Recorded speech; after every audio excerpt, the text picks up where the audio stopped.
अस्सलाम वालेकुम। SM news के साथ मैं हूं मुक़द्दर रज़ा। SM न्यूज़ स्टूडियो में खुशामदीद। खबरों का सिलसिला बढ़ाते हुए अब शामिल करते हैं कराची से। गुज़श्ता 24 घंटों में कराची के जनाह हस्पताल में डेंगू के 11 मरीज़ लाए गए। तमाम अफराद को हस्पताल में दाखिल करके तिब्बी इमदाद दी जा रही है। इसी हवाले से मज़ीद जानते हैं ब्यूरो चीफ जुल्फ़कार अली से। जी जुल्फ़कार, आगाह कीजिएगा इस हवाले से। जी बिल्कुल, कराची में डेंगू ने अपने पंजे गाड़ लिए हैं और रोज़ बरोज़ डेंगू के केसेस में इजाफा होता जा रहा है।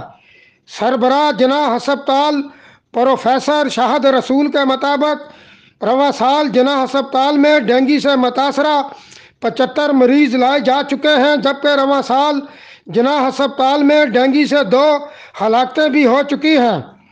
प्रोफेसर शाहद रसूल ने बताया कि एक हफ्ते से जनाह अस्पताल में डेंगू के केसेस में इजाफा देखने में आ रहा है, जिसके बाद अस्पताल में डेंगू वार्ड को फाल कर दिया गया है। उन्होंने आवाम को हदायत जारी करते हुए कहा कि लोग सफाई सुथराई का खास ख्याल रखें। तलू और गुरूब आफ्ताब के वक़्त लोग बाहर निकलते वक़्त जिस्म को ढांप कर रखें।